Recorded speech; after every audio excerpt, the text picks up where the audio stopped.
Bible with you, please open to John chapter 21, verse 1 to 14. Kung meron kayong cellphone, you can Google it.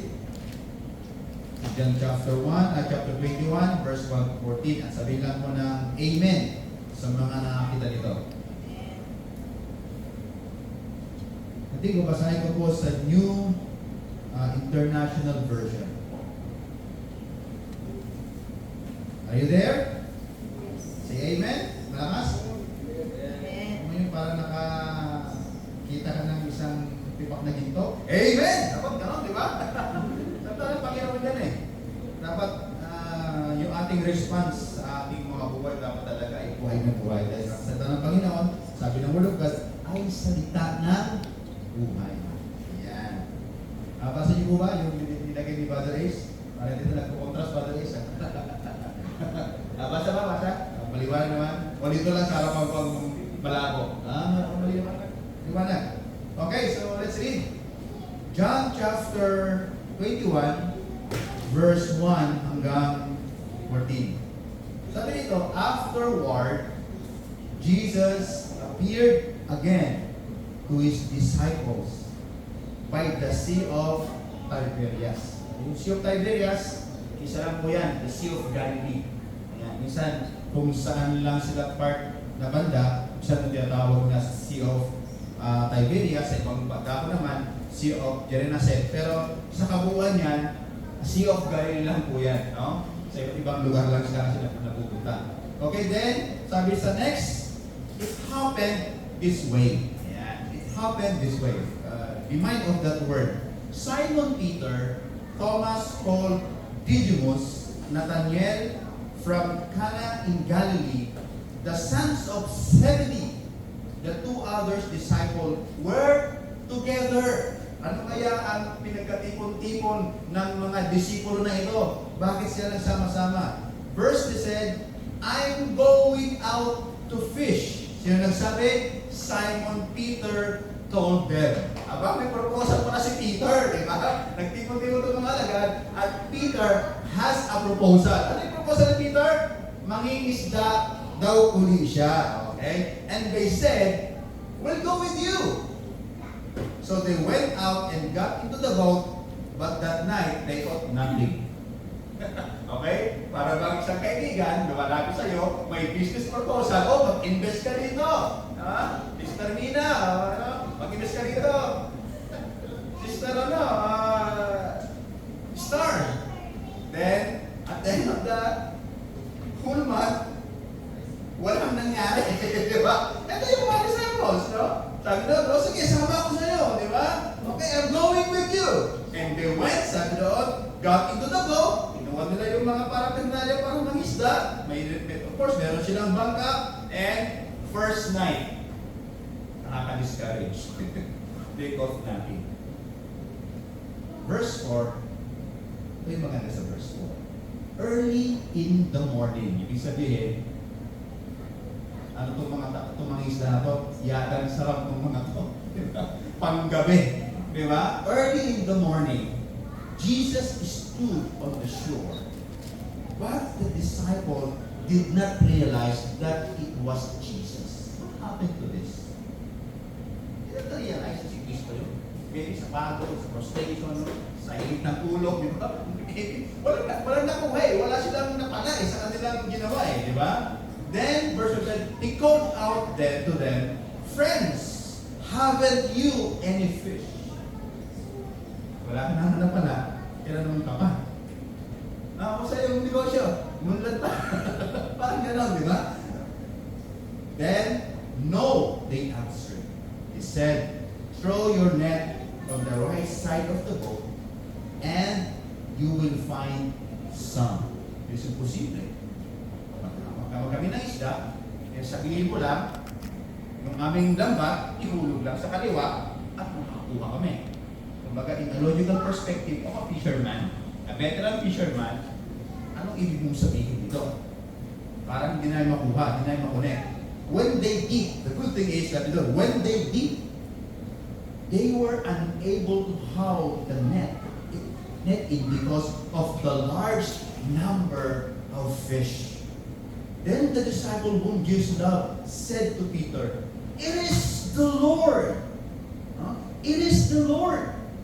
As soon as Simon Peter heard him say, "It is the Lord," he wrapped out his outer garment around him, for he has taken it off, and jumped into water. The other disciples followed in the boat, towing the net full of fish, for they were not far from the shore, about 100 yards. When they landed, they saw a fire burning close there with fish on it and some bread. Saan kumuha ng isda ang Panginoon? Di ba? Samantalang itong mga disipulo, walang isda, pero tataka, may isda ang Panginoon dito. Ano ang nangyari? The other disciple followed in the boat towing. When they landed, they saw the fire of burning coals, there were fish on it and some bread. Verse 10 said, Jesus said to them, "Bring some of the fish you have just caught." Simon Peter climbed aboard and dragged the net ashore. It was full of large fish, 153. Exacto yung bilang, no? 153. But even with so many, the nets was not torn. Jesus said to them, "Come and have breakfast." None of the disciples dare ask him, "Who are you?" They knew it was the Lord. Jesus came, took the bread and gave it to them, and did the same with the fish. This was now the third time Jesus appeared to his disciple after he was raised from the dead. Hallelujah. Purihin ang Panginoon sa pagkabasa ng kanyang salita. So ano pa yung kwento? Ito yung kwento ng mga disipulo after the brutal death of our Lord Jesus Christ. Kumbaga, prior to this, a week that, matindi yung pinagdaan ng mga disciples. They are in agony, they are feared. Kasi bakit? Naparatangan sila, di ba? Na sila ay mga disipulo ng Panginoon at lumayo sila kasi nga baka sila ay madamay doon sa pagpapareso kay Jesus. So all of them are scattered. Very intense yung sitwasyon nila po. Very painful yung last week na nangyari sa kanila. But after that nangyari, nung namatay ang Panginoon sa inilibing, 3 days after, di ba, nag-resurrect po siya. Babasa ko sa John chapter 20. And Jesus appeared first to Mary, kay Magdalene, then sa mga disciples. Kay Thomas, nag-appear din po siya. And in John chapter 21 said, "Give us again another appearance of our Lord Jesus." Kung pa dito, parang wala pang konkretong plano na nare-receive ng mga disciples sa Panginoon mula nung siya ay namatay at nabuhay muli. Wala pa. Kumbaga, they have no concrete received vision na sila pala ay magiging isa ng witness of Christ, of our Lord Jesus Christ. Nangyari po sa Acts chapter 1. Wala pa. So in between, medyo nakahang up sila.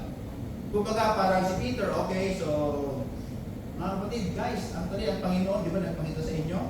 Pero, ang sinabi rin naman is, "Peace be with you," di ba? Parang wala namang plano ng Panginoon, di ba? So now, Peter, in this scenario, is having an idea. So, the Panginoon naman ay parang dahil kasama. Siguro, nasanay ang mga alagad na kasama ang Panginoon for the past 3 years. Day and night, kasama ang Panginoon. Tapos yung wala ng Panginoon, usog-usog na lang sa kanilang paningin. So parang siguro, maybe ang ating buhay Kristiyano or ating buhay pananampalataya, balik na lang tayo sa pangingisda.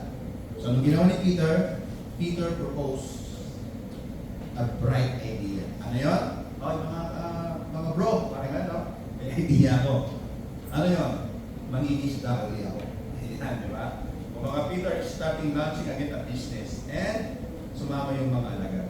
Yung aking title po rito about the empty nets. Ito po yung title ng ating mensahe sa mga oras na ito.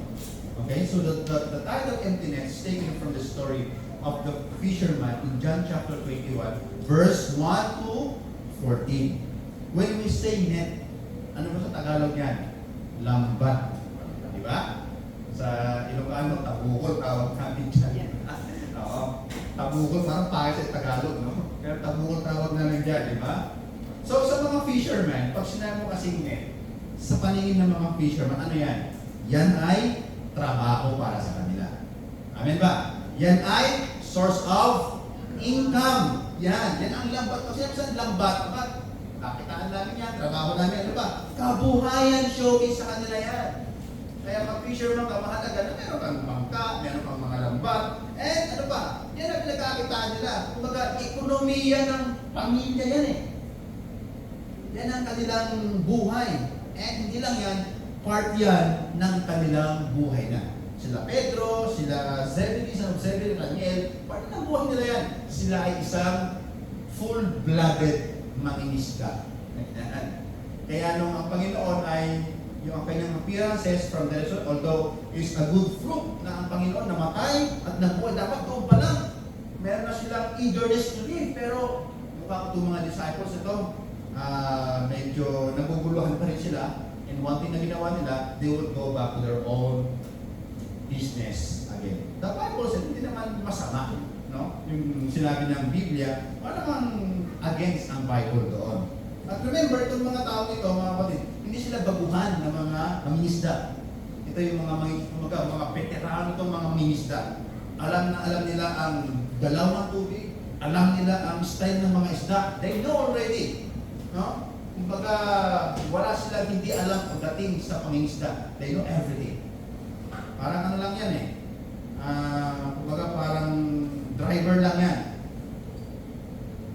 Alam mo na pag talagang veteranong driver, di ba? Upo pa lang sa manobela, sa upuan, tsaka hawak pa lang sa manobela, alam mo na. Ano na yung mga mangingisda, no? Hawak pa lang kasi, paano na, wala pa namang motorboat, no? Di ba? Anong ginagawa nila? Yung pagsagwan.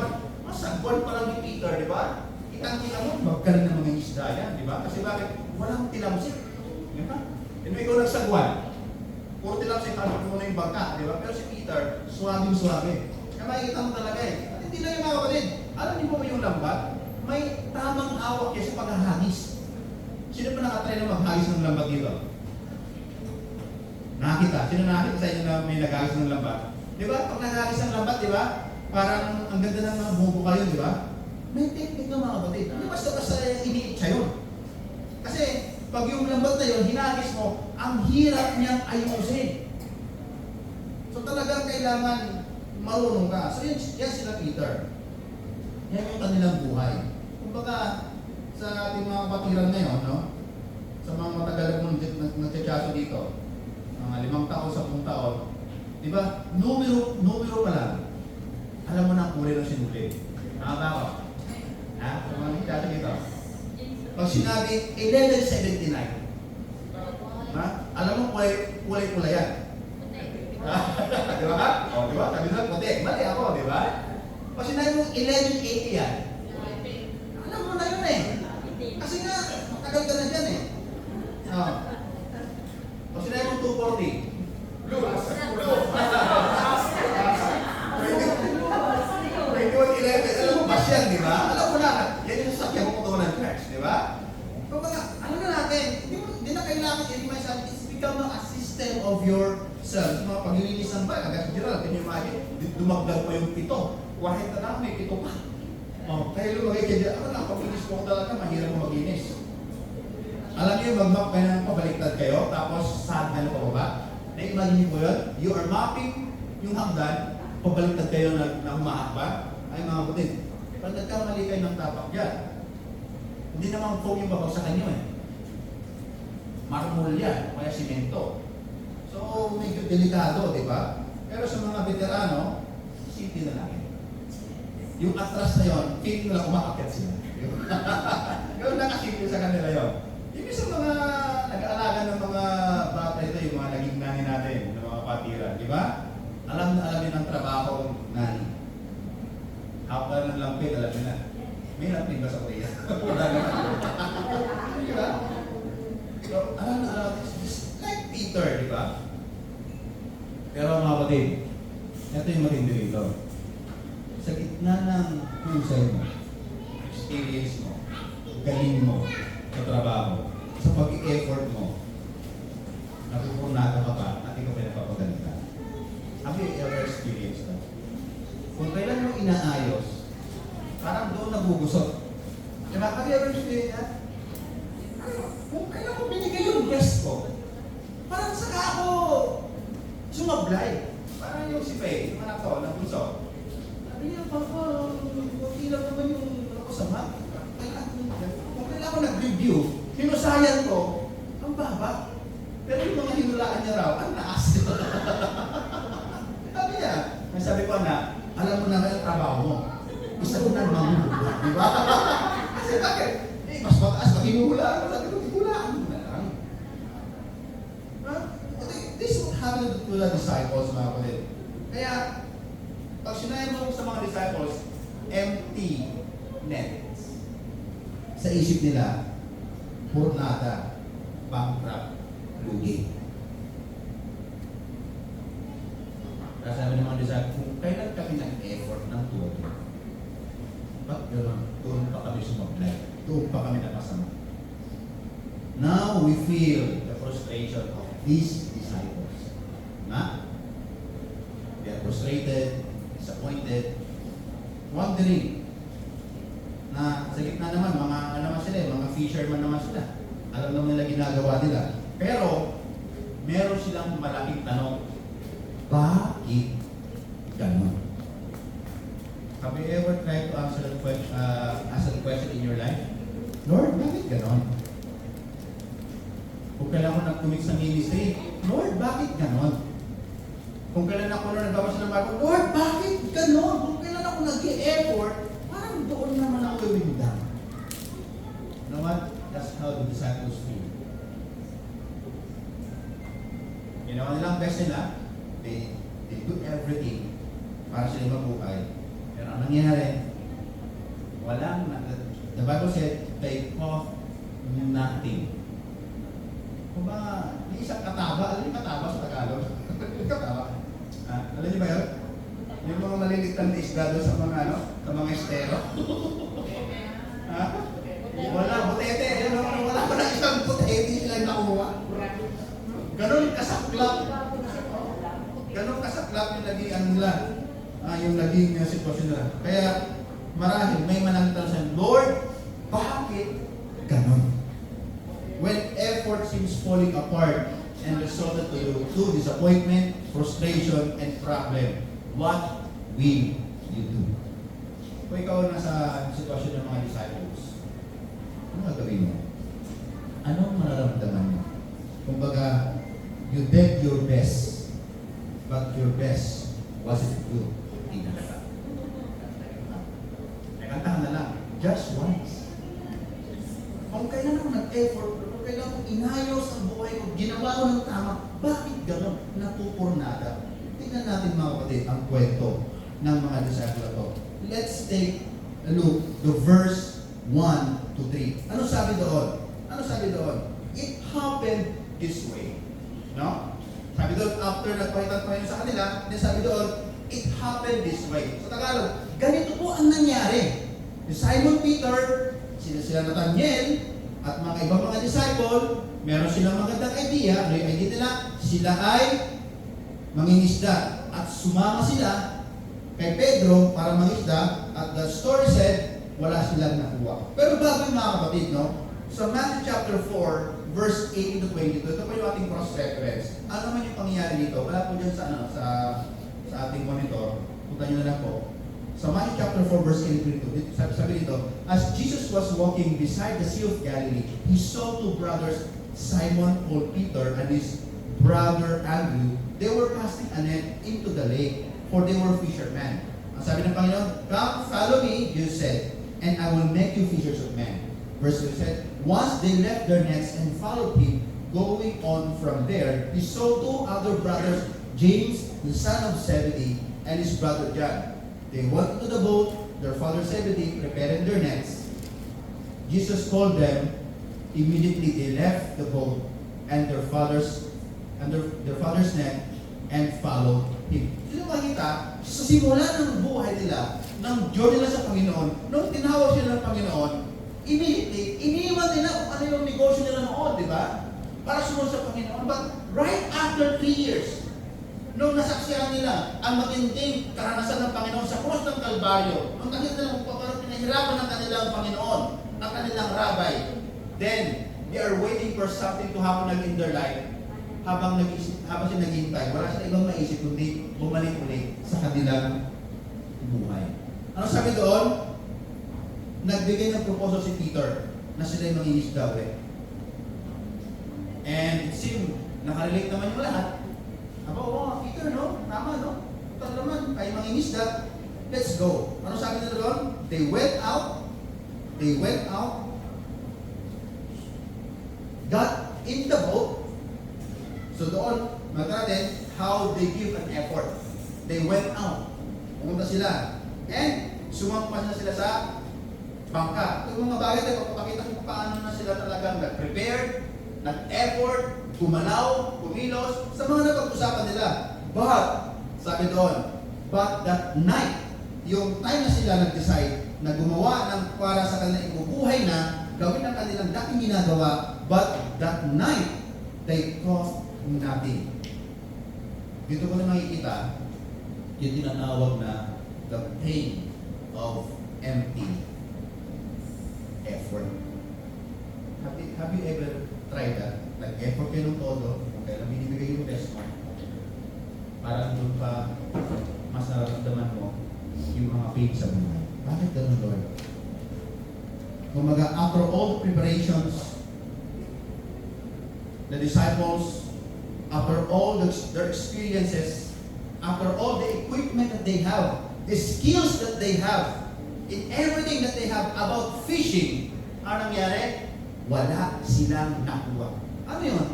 Parang pumupuro na ba yung kanilang kakayahan para mangisda? I think hindi yun ang naging point dito. Humihingi na ba silang manghuli ng tilapia? Tilapia ko kasi ang makuha nila sa Sea of Galilee. What's happened? Kumbaga, the word is unacceptable for them to hear. Ano sabi doon? But that night, they caught nothing. Para sinasabi na, Lord, parang hindi naman yata karapat-dapat na mangyari sa akin to. I've done everything, tapos ito lang yung resulta ko. Ito lang yung mangyari sa akin. No result, no fruit, nothing, empty. Para ba yung sitwasyon nila yun na tayo, napaka-merciless. Walang patawad. Grabe. Kung bakit mga disciples, they were just looking for breakthrough. But they broke. Kumbaga, sa ating mga kapatid, kung naman, Lord, wala naman rin inisip kung hindi sa ikagaganda ng aking pamilya. Tama? Pero bakit gano'n? Parang ako pa yung laging natihado. Ayan, di ba? Sometimes we come to the Lord and we come to the Lord and we argue based on moral. Diba? Lord, mabait naman ako, di ba? Hindi naman, di ba?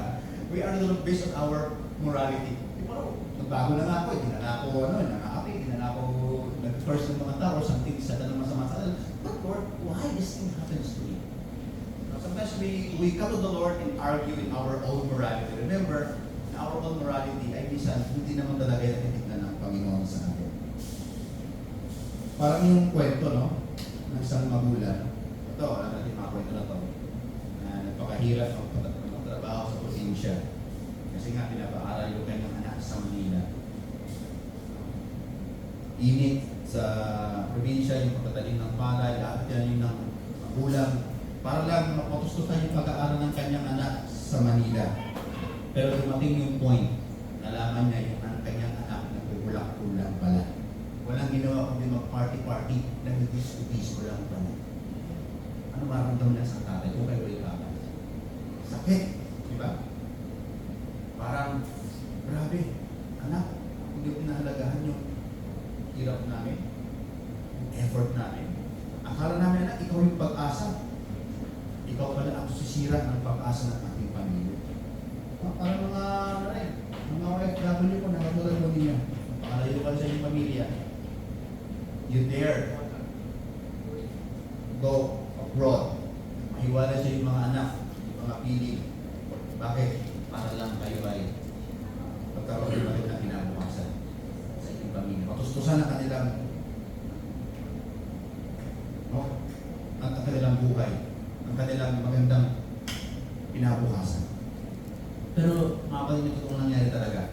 Isang nurse, sabi niya ganyan, hindi na siya nakapag-asawa eh. He gave everything sa kanyang mga pamangkin, sa kanyang mga kapatid. But you know what? Nung siya umuwi ng Pilipinas, siya matanda na siya. Pinawawa siya. Pinakabayaan na siya. Yung mga nagpinulungan. That is happened. Nangyari po yan. Napakasakit. In spite of your effort, how many years? No? Overtime dito, overtime doon, pagod dito, pagod doon, para lang maibigay mo yung mga nagpinabukasan ba? Nung ikaw na, nangangailangan yung mga tinulungan mo, ang kapal ng mukha, hindi ka malang maalagaan. Become a fruitless yung effort mo sa kanila. Nangyayari pa naman kayo. Marami mo nangyayari na ganyan. Just like the disciples. They have effort. Mahusay sila. Experiencado sila. Hindi sila bakuhan ng mga isda. Alam nila ginagawa nila. But the first attempt of their business, their life, got nothing. Their net still empty. Walang laman nung pumunta sila sa lawa at walang laman nung sila pauwi na. Parang pilit pa na, parang OFW, ano ba? Ano yung hayaan na uuwi kayo na wala? Ako din. At least, have something in yourself. Amen ba? Kasi natin alam kung ano yung magiging sitwasyon kinabukasan. Be wise. Be a good steward of God's blessing na meron kayo. Kung kayo kumikita ko ngayon ng mga 2 million, 2.5 million, equivalent to 85,000 or 100,000, be wise sa mga pera nga natin. Pray to the Lord, Lord, ano bang dapat kong gawin sa mga napatuparan ito na binigay niyo po sa akin? Be wise. Bakit? Hindi natin alam ang panahon. Itong mga alam na ito, wala nang pumunta sila, yung pauwi, wala pa rin. The question is, does your life today feel empty? Feel emptiness? Despite of your hard work? No fruit, no result? Ganyan minsan? Kung sa mabuhay natin ngayon, how's your relationship now with the Lord? Still empty? How's your finances right now? Empty pa rin ba? Kahit na napakaray mong iba, parang you still feel empty? Kumusta po ang ating health? Yung pong lingkod ay, of course, until now, I'm praying for my health also. Sometimes, Lord, parang empty ang health ko ngayon. Magabi nahihilo ko, sabi ni Samuel, yan kasi puwede ng puyat. Nahihilo ko gabi. Pagpikit ko, parang umiikot yung unan ko. Sabi ko, ganun. Sabi ko, nag-detig na yata ako, sabi ko. Pumunta ka naman sa church every Sunday, pero you feel empty, mga kapatid. Nag-work ka naman, Brother Ace, pero pag gano'n, feel empty ka pa rin. Baka lamar ng someone. Okay natin, and that someone will make you feel or full, di ba? Di ba? Yan ang bibigay sa'yo. Pwede si Brother Ace. Di ba? That's, nangyari yan. Remember the lepers? Ano yung ginawa ng mga lepers? Sa question nila, they have an honest question to themselves. Sometimes, yung honest sa ating sarili, minsan, yan yung magdadala ng kagalingan din ng ating mga sarili. Amen po ba? Hanggat kasi hindi nakikita ang sarili mo at tinatanggap kung ano yung totoong sitwasyon mo, mananatili ka diyan sa sakit na meron ka o kung ano man yung pinagdaanan mo sa buhay. Give an honest reflection to yourself. Baka naman talaga may kailangan kang gawin. Baka naman talaga may kailangan kang baguhin in order for you to have breakthrough in your life. So anong buhay ngayon? Part ng buhay mo ngayon, feel that you are emptiness in spite of everything. Na nag-e-effort ka naman, ginagawa mo ang lahat ng bagay. Mga kapatid, don't assume emptiness means God is absent. I want to remind you that. Sometimes, empty situation, moment, and season are like classroom that prepares life for the next level. I want to remind you, if you are not experiencing emptiness sa buhay ninyo, Mga kapatid, sometimes God allow us to put in that situation. Kasi bakit? May itinuturo ang Panginoon. Diba? Kailangan mo lang i-acknowledge. Kailangan mo lang makita, acknowledge mo, Lord, yes, I am din, Lord. Ano gagawin din mo? I've done all my effort. Ginawa ko naman lahat ng bagay na sa alam kong solusyon, sa alam kong kakayahan ko, pero palpak pa rin. Bakit kaya, Panginoon? It's time to have a reflect in your life. Kaya ang mga disipulo to, they feel the feeling of the pain of empty effort. Alam niyo, nung ako'y high school pa noon, sa trabaho na yung lingkod ko, nagbibenta ko ng ice cream. Tawagin namin, ice buko, ice cream stick. Hindi panahon namin yun eh. So nag-aangkat kami, you know what, isa sa mga pinakamasakit kong na experience dyan, nawala ko yung pinagbilhan ko. Grabe yun. Ewan ko bakit, ninako ba sa akin? Nawala talaga eh. Anong butinti ko dun sa pagko? Wala eh. Naubos yung paninda pero wala akong pera. Ako sakit mo. Mag-iinig ka, di ba? Boss, pwede ba bayaran na lang bukas? Iba-iba. Hindi ka na kukuhanin kasi parang kung silent kasi kukunin mo doon. Kasi baka inisip na nagtagwanan mo, kinain mo lang yan yung mga paninda mo. As darama-darama ka sa akin. Yes, I experienced that. Kung maglakad kami noon, milya-milya, mga kasi pag namasakay ka, sayang. Kaya milya-milya yung lakad. Lakad ako pumunta, lakad pa balik, paglinig mo, lakad balik kasi para makabili sa mga sakay. Tapos ganun nangyayari sa'yo. Grabe, experience that. Nakakasakay. But the good news about these disciples, ito yung magandang nangyari sa kanila. In spite of na-experience sila ang matinding sitwasyon. In verse 4 said, ano sabi sa verse 4? Tingnan po natin. Ito yung maganda. Sabi doon, early in the morning. Remember, kailan po sila nagugi? At night. But, lilipas mga kapatid ang gabi. Lilipas din ang darkness at sisibol ang magandang liwanag ng buhay. So, sa mga disciples, maybe yung early morning na ito, for them is a common sunrise, sa common another day, another routine. Para sa kanila, common yan. Kasi wala siya nire-expect, maybe talaga very frustrated sa nangyari sa buhay nila, wala siya ibang inisip. Ba't kami kumantak? Ba't kami kumantong sa mga sitwasyon? Wet na kami. Eh, nung nag-umaga na, maybe for them, ordinary day, ordinary sunrise, and ordinary routine. But, the good thing about this story, for the disciples, ordinary day, ordinary sunrise, and ordinary routine, there's something waiting for them in the section. May naghihintay sa kanila sa pampang. At yung early morning na yan, mga kapatid, that's their day for them. Although hindi nila ito nakikita. Amen? Pero sa Diyos, sabi nila, ito na ang araw mo. Sabi mo sa katabi, ito na ang araw mo. Maybe ang araw mo, mga kapatid, ay hindi kahapon. Maybe yung araw mo, hindi ngayon, hindi bukas. Tandaan mo, may araw ka para kay Lord. Amen? And this is what the disciples, sabi mo sa verse 4, early in the morning, Jesus stood on the seashore. Ito yung matindi. But the disciples didn't realize that it was Jesus. Can you imagine? For 3 years, kasama mo yung tao. Almost 2 weeks lang na hindi mo nakita, hindi mo na ma-recognize. Sige nga dito, sa matagal na tayo kasama na ito, posible naman, hindi mo ma-recognize si Ate Molo after 2 weeks. Di ba? Bisa nga nakawala si Ate Molo, di ba? Pag yung boss niya nagbabakasyon for almost a month, di ba? Kailan na natin siya? Siya pa rin. Pero ito mga disciples, 3 years consecutive na kasama nila day and night, 2 weeks lang na wala halos ang Panginoon sa piling nila, hindi na nila kilala. At tanong, bakit kaya? Ano ang nangyari? It's very ironic to what happened in the story. 3 years, tapos 2 weeks lang na wala pa ang 2 weeks eh. Hindi mo na kilala ang Panginoon. Why?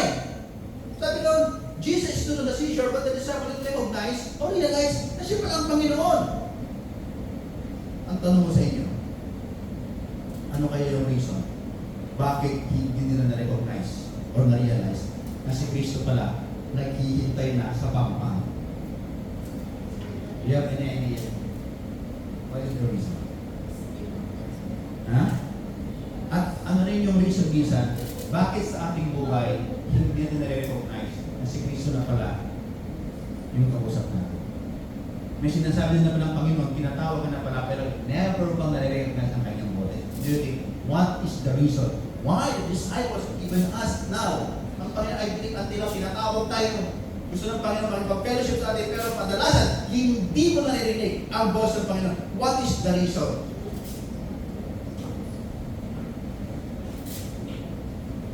The reason, sometimes we fail to recognize Jesus because disappointment blind us. Ano ba nangyari sa mga disciples? Grief. Diba? Pag isa na-disappoint mo, parang nawala ka sa pananampalataya mo, di ba? Sabi ko na nga. Hindi talaga Kristyano yun, di ba? Wala. Dahil mo nang iisip. Sabi ko na nga eh. Sabi ko na nga eh. You know, if you're disappointed, ang sakit sa ulo, di ba? Kaya isip tayo isip. At kadalasan, kung nandiyan ka sa kanyang stage, hindi mo na maririnig ang boses ng Panginoon. You become blind because of your disappointment. Right? And disappointment now is greater than Christ. The grief, the failure, even the fatigue, no? Pagod na ako, Panginoon! Ayoko na sa buhay na to! Bakit ba nakaganito ako? Because of those things, you fail to recognize Christ in our life. Ano yung nangyari dito? For them, Jesus Christ is just a stranger for them. Imagine that? After 2 weeks na kapatid, na hindi na magkita-kita, nung nagkita tayo, o sino ka? Di ba na? May pangalan mo. Uy, nakasaan ka? Para bang, saan ka nakuha? Ginawa ng Panginoon parang, alagad ko na to.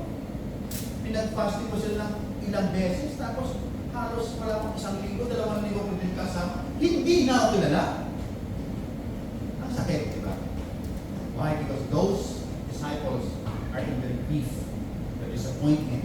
Wala eh. They cost nothing in spite of their husay, experiences, talino, no? Sa buhay, sa pangingisda, walang nakuha. Kaya minsan hindi rin guarantee talaga ang success sa isang tao. Yung katalinuhan, experience, no? Yung mga tayo talaga, bumabagsak pa rin tayo. Ito yung matindi. Ibang Panginoon, malayo din lakilan. May tanong, Panginoon sa kanila. He called their friends. May tinawag, no? May tinawag na, hey, disciples! Kasi alam nila ng Panginoon, na hindi pa siya na-recognize ng mga disciples. Ano sabi ng Panginoon? Friends!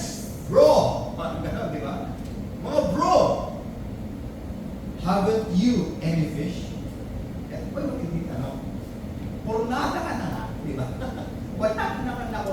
Tatanungin ka ba? Kumusta ang negosyo? Kumita ka? Ano ba yun? Pornada ka na, wala ka na ang nangyari, di ba? Bagsak na. Tatanungin ka ba? Ano maramdaman mo? Nisot mo ba ako? Come on! Sabi ng Panginoon, guys, may isda ba kayo dyan? And they answered, no. Alam mo yung nauntukan na kailangan-lakas. Tapos sabi ng samo, masakit. Ang sarap-sarap pa rin, di ba? Di ba na maupo ka na, di ba? Ay, di ba? Sabi mo, masakit. I can imagine the disciples are tired, disappointed, frustrated. Then yung magtatanong sa kanila, may huli pa kayo? Kasi nga bakit? Expected na may huli sila kasi bakit? They are professionals, they are good in mangingisda, lahat naman naghanda sila, no? Ginagawa naman nila gano'n, pero wala.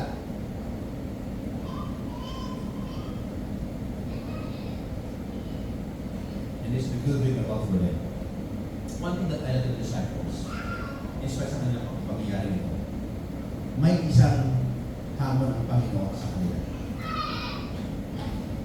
Ano yung hamon ng Panginoon sa kanila? This instruction is unusual instruction. Ano yung Tagalog yun? May pinapagawa sa kanila na parang hindi pangkaraniwan. Di ba? So, hindi na kailan ng Panginoon. Kailan ng Panginoon, may isda ba kayo? Wala. Ito na kayo. Pasok ng Panginoon. Ano yung tanong ng Panginoon? Pwede nyo ba yung lambat ninyo, ihulog nyo sa kanan ng bag? Okay, very specific. Not on the left, on the right side of your boat. Imagine, pauwi ng mga alagad, may stranger doon, hindi na kilala ng Panginoon, then yung stranger nagtanong, may huli ba kayo? Wala! Siguro, yung sumunod, wala! Ihulog nyo ang inyong lambat sa kanan. Kumbaga, kung ikaw ay isang maging sumahusay, pwede mong sagutin, Boss, seryoso ka ba? Papatawa ka ba? Ang isda kami magdamag eh. Tapos sabihan mo kami, ihulog lang itong lambat sa kanan ng bangka namin? Seryoso? But, sa mga alagad, maybe hindi naman hindi ito. It's beyond logic. It's beyond their capacity to understand what that stranger's trying them to do. Di ba? Isa ng Panginoon, ganyan sa buwan din. Yung pinapagawa Panginoon minsan para hindi mo maintindihan sa logika, imahinasyon ng isang tao. Kaya na unusual instruction ng Panginoon. Hindi pang karaniwan. It's beyond human logic. So para siguro sa mga alagad, ano naman yung mangyayari? Ihulog namin sa kanan yung aming lambat. Magdamag na kaming naglambat. Remember this. When God gave unusual instruction, it also need unusual obedience. Amen. Pag ang Diyos bibigay ng pangkaraniwang, hindi pangkaraniwang instruction sa buhay natin, nagdidemand din yan ng hindi pangkaraniwang pagsunod.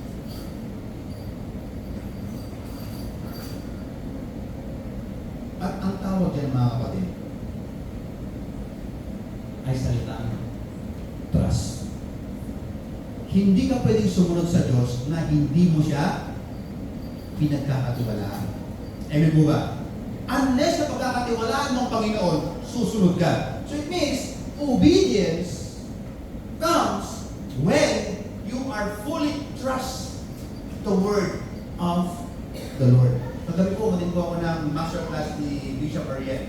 Ang ganda po ng usapan. At isa po sa mga na-retain ko is yung the currency of leadership is trust.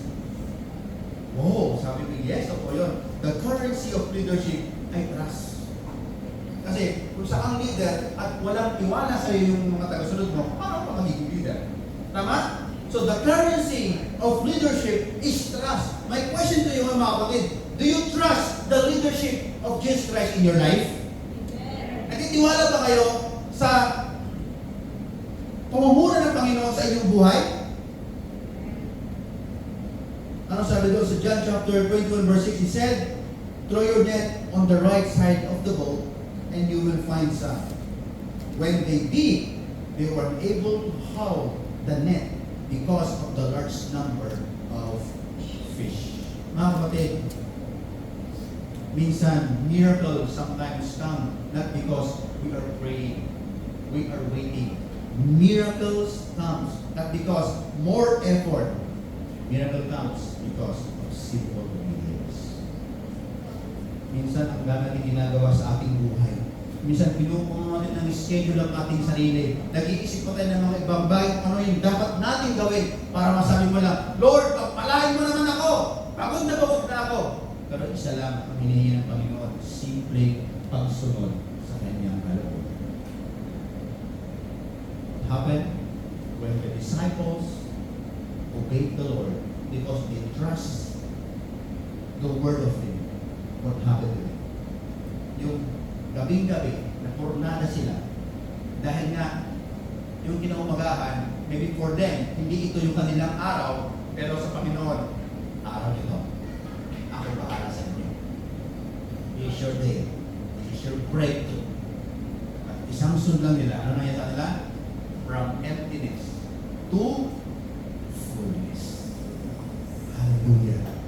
Mga kapatid, baka ito na yung susi sa buhay natin. Minsan, ang dami natin iniisip, ang dami natin gustong gawin, ang dami natin pangarap. Pero tanong ko sa inyo, totoo na ba talaga nagtiwala ka sa Diyos? Ha? Talaga ba nagtiwala ka sa Panginoon? Talaga bang handa ka na sumunod sa Kanya? Minsan, nandoon yung key. And the disciples again experience the miracle of God in their life. Gabi, nalugi sila, kinaumagahan ang Panginoon. Pinununguli sila. Bakit? Yun kasi yung araw nila para pagpalain ng Panginoon. And don't give up, mga kapatid. If you're experiencing emptiness right now, kahapon, ngayon, bukas maybe, tandaan mo, may araw pa rin sa Panginoon at pagpapalain ka niya. Amen? Just make a simple obedience. Minsan po sa Panginoon, hindi naman mahirap eh. Hindi naman critical. Simple lang. Sunod ka lang. So miracles sometimes not because we pray a lot, we wait and do more effort, but sometimes miracle comes through simple obedience. Tingnan natin, sino ba nakakalam ng story about the miracle in Cana? In John chapter 1, I think. Story. Ano nangyari doon? Ha? The servants obeyed. Ordinary jars become a place of miracle. Ordinary lang naman yung jar na yun eh. Parang makakaiba sa jar na yun eh. Pero yung jar na ordinary na yun, nag-miracle siya ng wine. Why? Because the servant simply obeyed the instruction of the Lord. Wala naman nagbago sa jar. Wala naman nagbago sa tapayan. Ang nagbago lang, may sumunod kasi. Amen. Minsan, di ba? Nung nakarang linggo, ang buhay ko parang ang hirap. Ngayon pa rin, ang hirap pa rin. Papayag ko na bukas mahirap pa rin. What makes a difference? Aba, kailangan ka sumunod. Baka kailangan mo lang sumunod sa Diyos. That makes your life different. God often places extraordinary blessing behind ordinary obedience. Isang simpleng pagsunod sa Panginoon, it creates an extraordinary turnover in your life. This what happened to the disciples. Nag-usap-usap siya, sabi ni Pedro, I have a proposal with you. Kasi ang Panginoon naman, parang sulpot-sulpot na lang, dahil alam kung saan pupunta. Proposal, magbigoos ulit tayo, mangisda. Sabi na naman ng mga alagad, sama ako dyan, marunong ako dyan. Pero at the end of the night, wala silang napala. Lahat sila, bankrupt. Lahat sila, walang nangyari sa effort nila. Napagod na, napuyat na, gumastos na, walang nangyari. Napakahirap ng nila sitwasyon. Paano ko ba mabawi niyan? The good thing is, early in the morning, the Lord Jesus Christ stood on the shore waiting for them. Why? Because God is something that want to give to the disciples. At nangyari yon sa simpleng pagsunod lang. God often places extraordinary blessing behind ordinary obedience. Kapatid, minsan yung simple yung pagkati ng church, hindi nyo alam, nagtatanim na kayo ng pagbabala nyo. Kaya simple nyo minsan pananalangin, simple lang minsan na pagbag sa mga kapatiran, pag-text minsan, alam kasi pwede mangyari. Pag yan ay ginawa pa sa Panginoon, tandaan natin, when we do something for the Lord, yung ginawa mo na yan, kayang tapatan ng Diyos yan. Amen po ba? Kaya, make a simple obedience. So the miracle happened immediately, not because of, better technique, not because they improved something, a good strategy, not because they have something to do in an extraordinary. No! Ano yung differentiator? Parehas na lugar pa rin yung kanilang pinangyarihan. Parehas na sea. Parehas na net pa rin. Ano yung differentiator? When the Lord spoke and obeyed the word of the Lord. That's the game changer. Yun ang nangyari. Diba ang sarap gigising ng Monday? Si Monday, joy ko na. Diba? Same trabaho, sabi ni Kiran, pero bakit ang saya-saya ko? Yun yung differentiator doon eh. Yun yung kakaiba doon eh.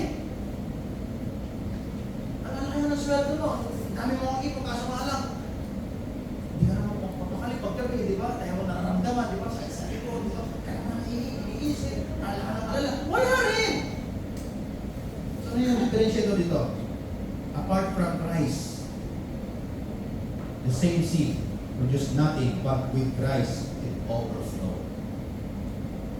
Ang kailangan pala mga kapatid, ay hindi kung ano yung meron ka, ay hindi kung ano yung talento na meron ka, kundi yung pwede mong gawin. Ano kailangan mo lang?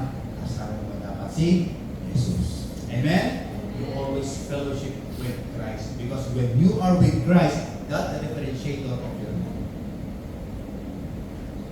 Yan ang magiging game changer natin.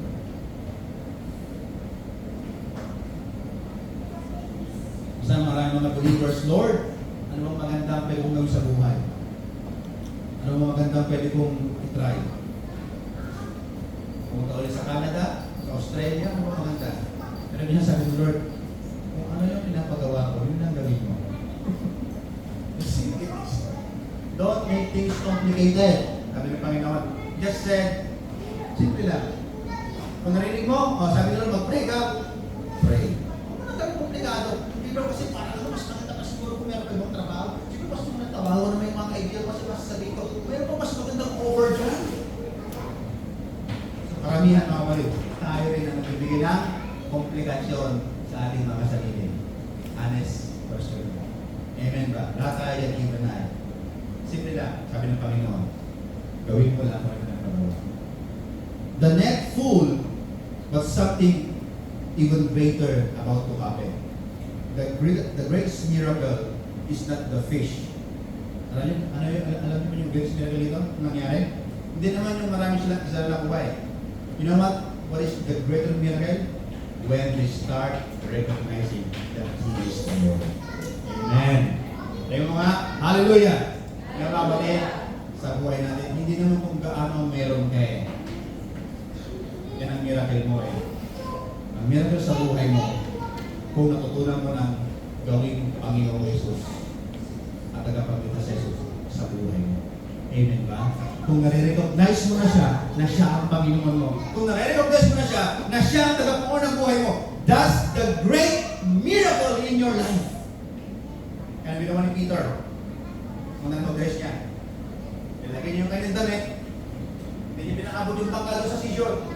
Tumalon na siya. No? Wala na siyang iniisip, di ba? Tumalon na siya, kumagaw. There's no, wala na. Hindi niya alam kung pwede mangyari. Tumalon siya sa tubig para lang puntahan ang Panginoon. You see the contrast? Before, wala pang Panginoon, take off nothing.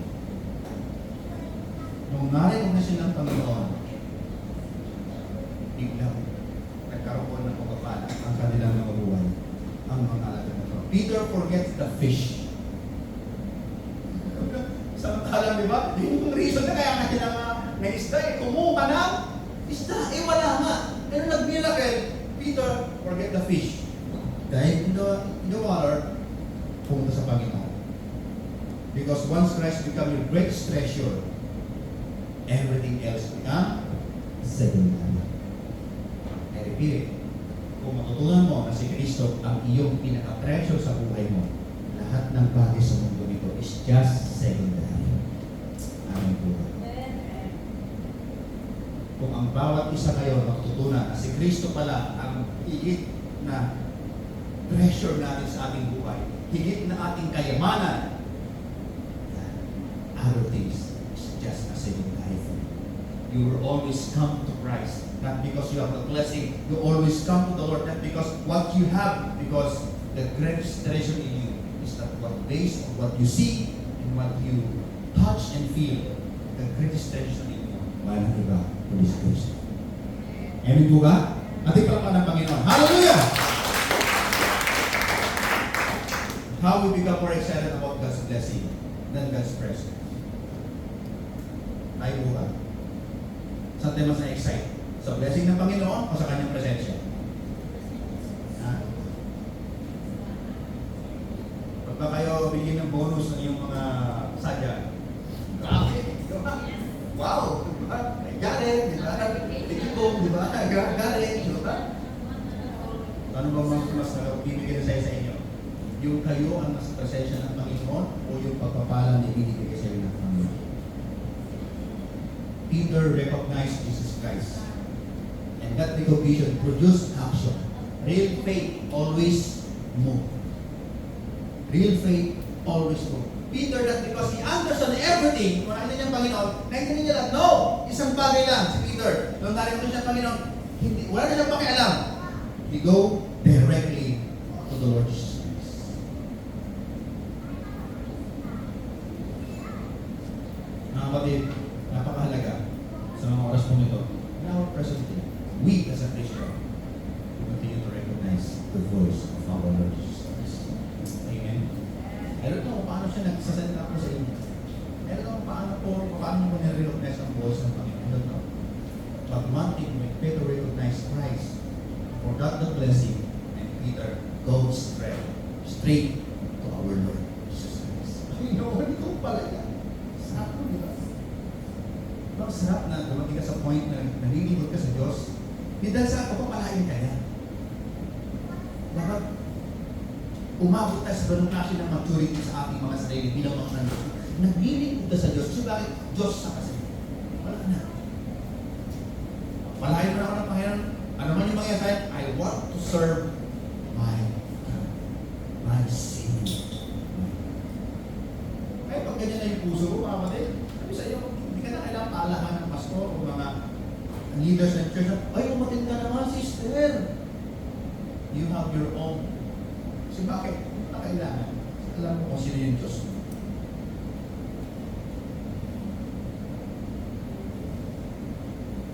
And the surprising things in the seashore. Ano yung surprising things doon sa Pampang? God provides for them. Remember, nagtrabaho itong mga disciple na ito, mga kapatid. Ito ano yung nangyayari? Nagutom sila. I think nagutom sila, hindi dahil sa trabaho. Nagutom sila kasi wala silang napala.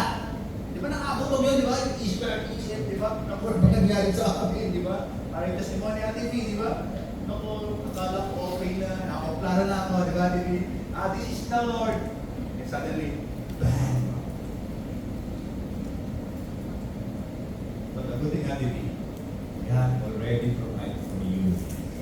Na hindi mo alam yon, pero araw mo kasi yun. Yun na yung araw mo na. Kaya nga tama sinabi ng Panginoon eh, wait upon the Lord. Huwag tayong maiinit. Huwag tayong linis. Ang hirap pa so, sige, go ahead. Alam ng Panginoon yung sitwasyon mo, go ahead. Because simple obedience comes with the greatest miracle in your life. Ano nangyari? Kung sila sa Pampang, ang Panginoon, handa na ng kanilang breakfast. Ang sarap siguro na yung pinahanda breakfast ng Panginoon. Kaya yung isang mentor ko noon, nasa heaven na ngayon, yung breakfast with Jesus. Meron siyang libro kasi ng breakfast with Jesus. Ang sarap kung bagong umakan, galing ka sa trabaho, kung nagpuyat ka, sabi niya, uy, anak, mag-agahan ka na. Ang sarap ang Panginoon. Pinapakain ka sa kanyang palay. Kasi bakit? Anak, parang sabi niya, anak, don't put too much on your life. Masyado kasi gano'n eh. Kung magiging nagiging sa buhay mo, hindi naman yung pinapagawa ko eh. Ang pinapagawa ko sa'yo, simple lang ang pagsunod mo. Kung ano ang maximum yan, nilalagay mo sa buhay mo eh. Kailangan mo ng ganyan, kailangan mo ng ganyan. Kaya, presyurado ka tuloy. Ang sabi ng Panginoon, isang pagsunod lang, ako na bahala lahat. May breakfast ka na. Oh, what a refreshment in the feet at sa harapan ng Panginoon. Ang sarap siguro kumain na kasama ang Panginoon na inihanda niya sa iyo. Hindi lang physically na-restore ka, even yung buong pagkatao mo na-restore kasi bakit? Pinakain ka ng Panginoon. Ngayon mga kapatid, masaya ang Panginoon na napakain ng kanyang mga anak. Masaya siya. Ayaw niya ng kanyang mga anak.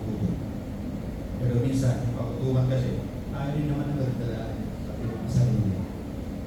Kaya simula ngayon, simple obedience create the greatest miracle.